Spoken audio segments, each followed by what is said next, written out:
Occupational English Test, Listening Test. This test has two parts. Part A. In this part of the test, you will hear a general practitioner talking to a patient, Kevin, who has had a bicycle accident. You will hear the consultation once only in sections. As you listen, you must make notes about the consultation under the headings given on the answer paper. Turn over now and look quickly through Part A. You have 1 minute to do this.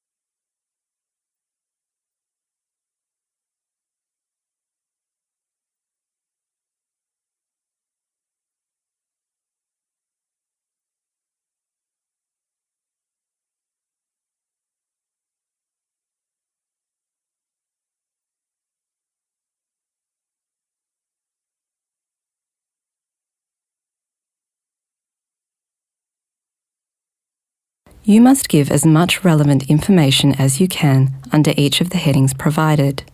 You may write as you listen, and there will be pauses during the consultation for you to complete your notes under the relevant heading and to read the following heading. There will also be 2 minutes at the end of the test for you to check your answers.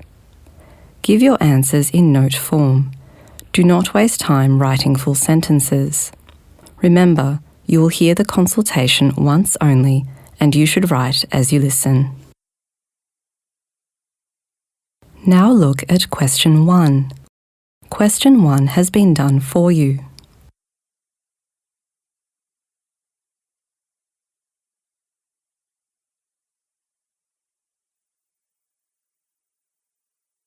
Hello there, my name's John and I'm going to be the doctor that's looking after you today. Hello, John. Nice to meet you. And thanks for seeing me today. How should I address you? Just please call me Kevin, yeah.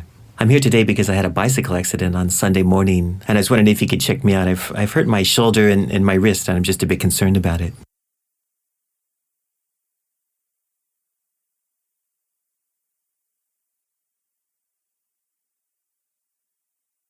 Now look at question 2. You will hear a discussion about Kevin's medical history. First, take notes on Kevin's general medical history.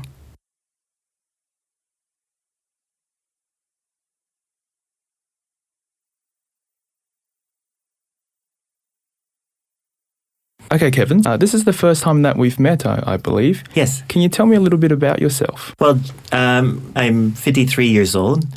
I'm in pretty good health. I'm about 83, 85 kilograms. Probably could lose a bit of weight. My cholesterol's at lower than average levels by far. And what about your blood pressure? Is somebody checking that regularly? Yes, again, fine. If not on the low side, yeah. If anything, I tend to be on the low side of blood pressure and that type of thing. And you're not on any medications at the moment? No, nothing. Are you allergic to anything? No. Never been allergic to anything. Now, take notes on Kevin's exercise and lifestyle.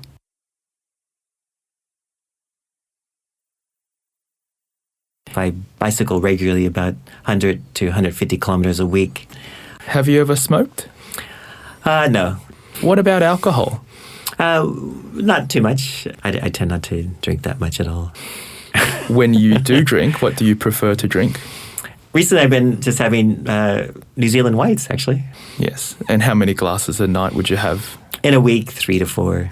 But that's like 2 on a Friday night and Sunday afternoon, that kind of drinking. It's pretty light, really. Okay. I'm conscious of drinking and smoking.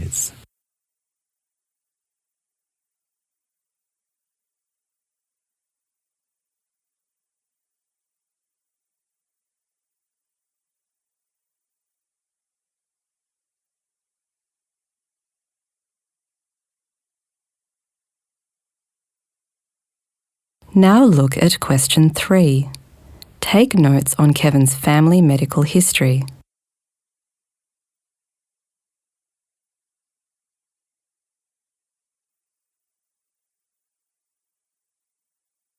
Any history in your family in terms of your mother and father with diabetes or heart attacks? No, nothing like that. No, yeah, my mother was a heavy smoker. She was a very strong woman, but she smoked a lot. My father also had a bit of heart problems. He ended up having a pacemaker for 30 years of his life. I'm 53 years old. He got a pacemaker at 54, so I'm very conscious of again, staying in shape because of my father's experience. He had that for 30 years. But it was never that he had a heart attack or... No, it was just simply the heart started. He lived till 84, 85 years old, so...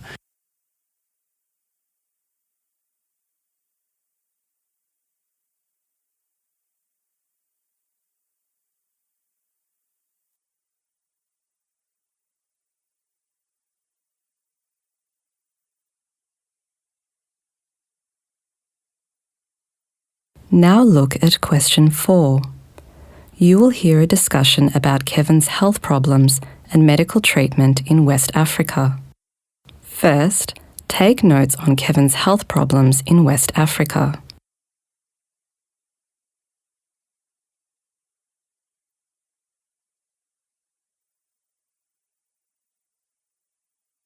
Perhaps I should tell you one part of my life story. I was in West Africa for several years. Probably the biggest health crisis of my life is living in West Africa for a long time. Have a lot of stomach problems, problems with giardia, malaria, and actually amoebic dysentery. Those infections brought my weight down to about 60 kilograms, so just terrible, if you will, diarrhea constantly.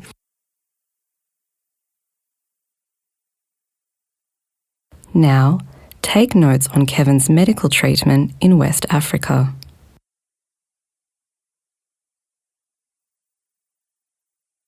Yeah, and I imagine that you would have required medical treatment for your various conditions as well. Did you spend any time in hospital? So we used to go to the local embassy and get treated by embassy medical staff. At the time, we were getting 500 milligrams of the anti-malaria medicine chloroquine, and then we had various antivirals and shots, but pretty minimal medical care, to be honest. Yeah, but since then, I've been fine, actually. I've been here in Australia about 20 years and was originally born and raised in the States. I see.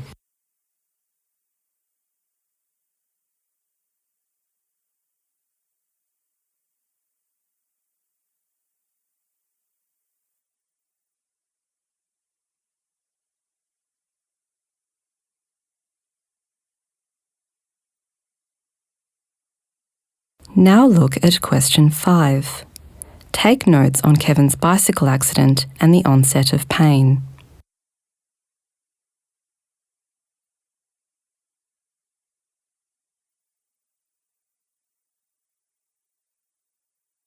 Can you tell me more about the accident? Yes, just recently I went over the top of a friend I was bicycling with, went over the top of him and ended up just smashing myself on the asphalt. And I hurt my shoulder. Yeah, it's terrible. To be honest, he wasn't paying attention. We had just stopped and they were just getting going again. It was Sunday morning. He slammed on his brakes and then I went over the top of him and then into the traffic. And luckily, I pushed both of us out of the way before a car came roaring past. And wow, that sounds like quite a large accident.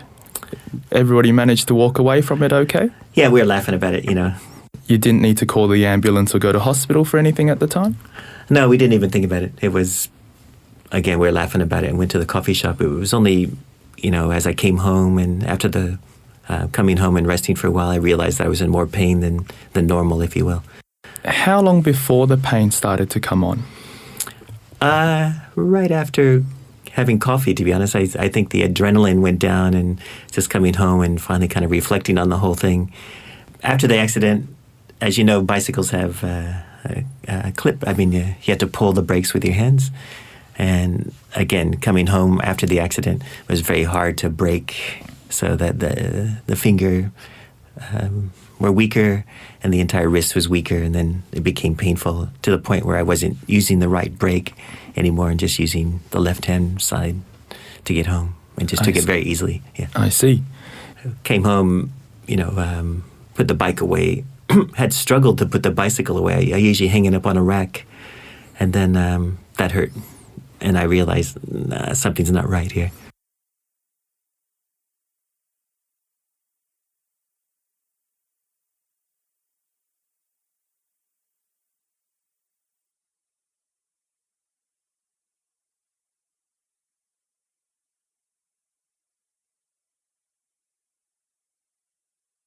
Now look at question 6.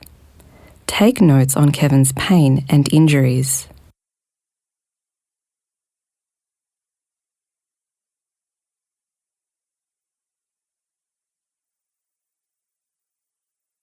And what did the pain feel like?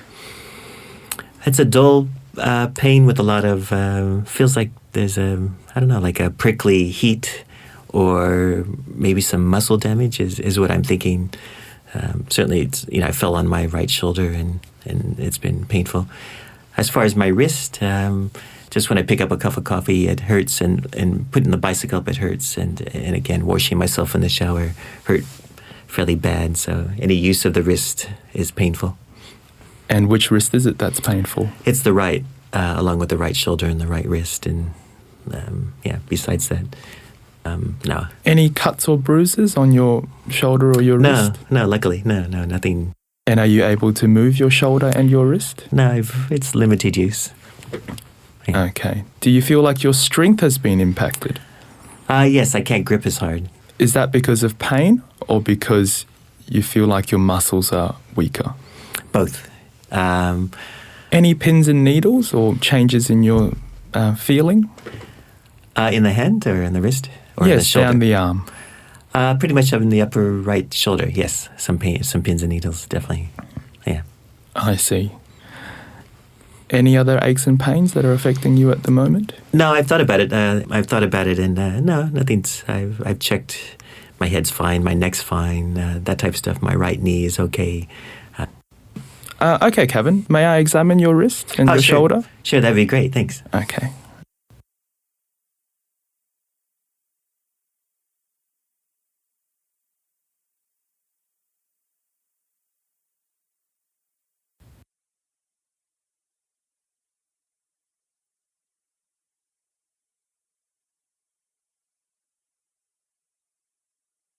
Now look at question 7.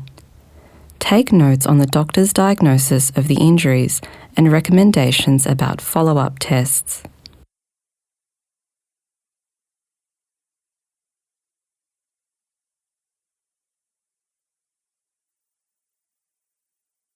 You certainly do seem like you're having a lot of pain in your joints there. Mm-hmm.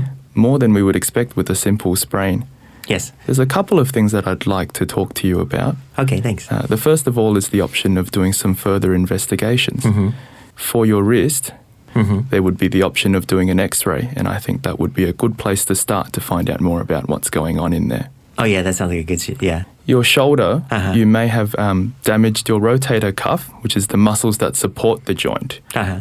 Because of the problem that you have at the moment where you're not able to raise it up beyond 3/4 of the way, Yes. I think it would be interesting to find out if there are any tears in there with an ultrasound test. Oh, okay. Yes. The findings of that would tell us more about whether or not we expect this to heal very quickly Uh-huh. or whether or not you need to see a specialist to find out more or potentially have surgery, unfortunately. Oh, no, okay.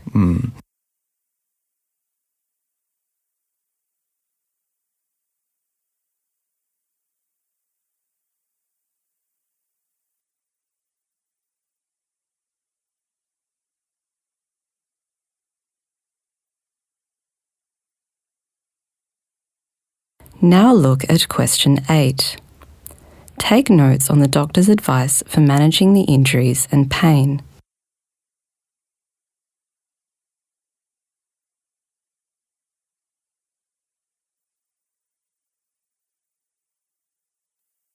Look, in the first instance, I think it's very important that you rest your shoulder. Okay.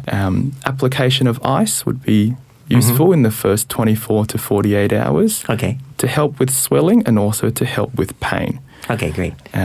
The way that would be performed would be to apply ice or something frozen like a bag of peas, Okay. wrapped in a tea towel and just pressed against the skin. Oh, yes, okay. Yeah, I wouldn't put it directly onto the Yes. skin because it may cause a little bit too much of a burn from the cold. Yes, okay, thanks. It's difficult in terms of what to do for supporting the shoulder. Uh-huh. Some people find a sling might be helpful for a couple okay. of days Yes, just for okay. the pain. Yes. But if you're managing okay, I'd prefer that you moved it a little bit so it doesn't get too tight. Oh, yes, yes, okay. There is the option of going to the chemist and getting a support for your wrist Oh, if yes, you find yes, that yes. it's a little bit painful when you move or unstable. Great. The first couple of days it can become more painful before it starts to get better. Mm-hmm.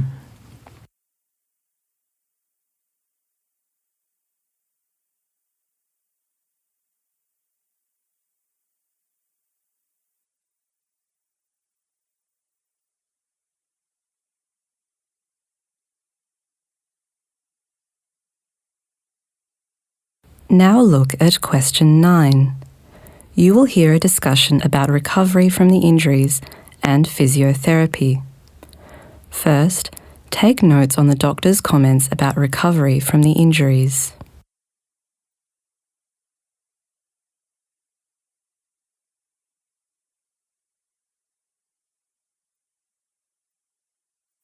And how long can I expect, in a sense, the wrist to heal? Or, I mean, were we looking at 10 days, 2 weeks, 2 months, that type of thing? Depends on what the x-ray findings are. Oh, okay. If there is a fracture, Uh-huh. then it would need to be in plaster and that would take up to about 6 weeks. 6 weeks, okay. Hopefully, though, it's a simple sprain and that tends to improve very well over a period of about 2 weeks.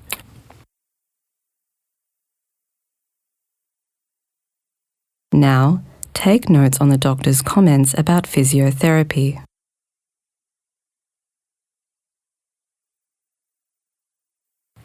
Would you recommend that I go to physiotherapy, that type of thing? Or should I just not have anyone touch it for like 4 to 6 weeks? Or should I get a, you know what I mean, medical physiotherapy or medical massage, that type of thing?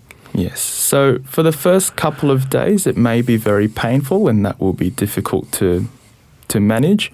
But certainly after the first 2 or 3 days, physiotherapy would be very helpful. The role of the physiotherapist is to teach you about some stretches and massage techniques to help get the range back, the movement that you're able to do, and also to alleviate the symptoms of the pain. Oh, great. Okay.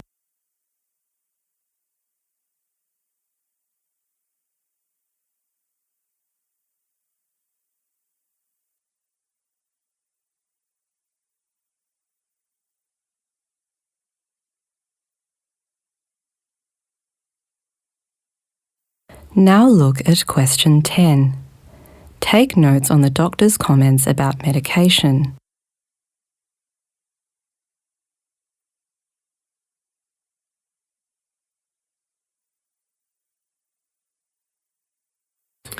And a friend of mine recommended, he was partly joking, but I thought I'd ask you, should I take, for example, Panadeine Forte or codeine or this type of thing, or should I just let that go? Or?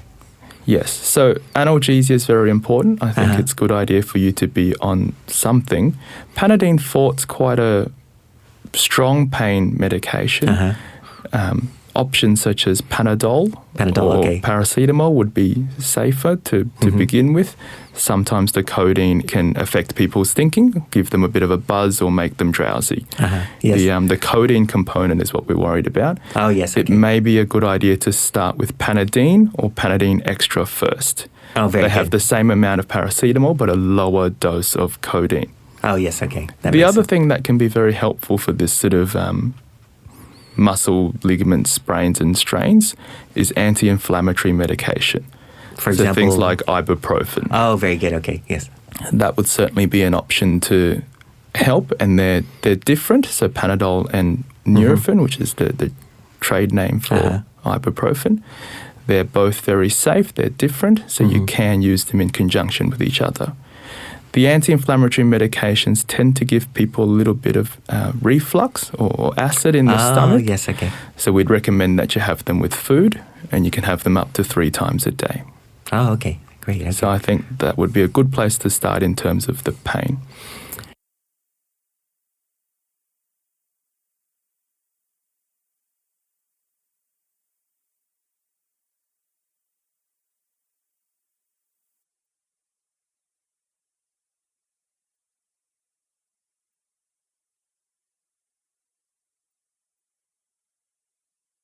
Now look at question 11. Take notes on the discussion about Kevin's work duties and the doctor's advice.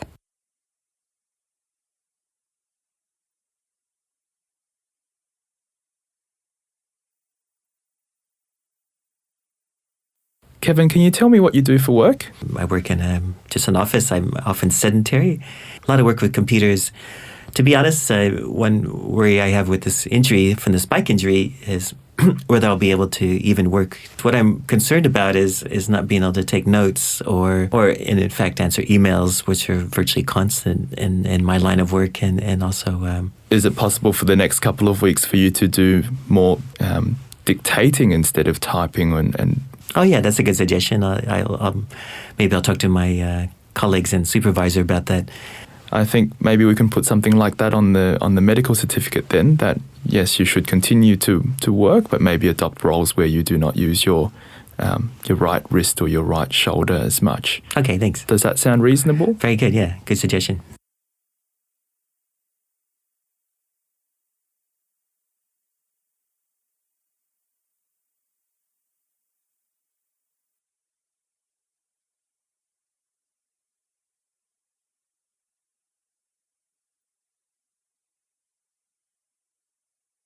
Now look at question 12. Take notes on the doctor's comments about following up on the test results.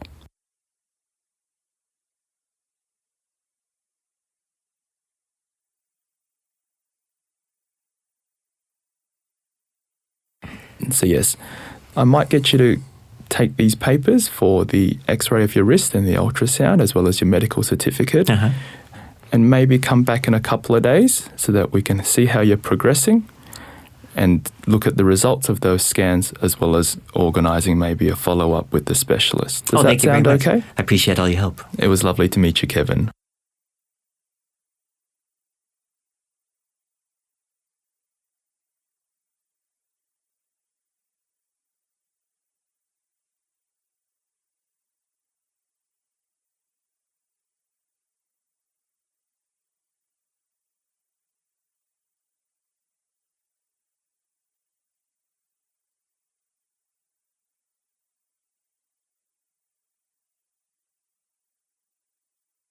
That is the end of part A.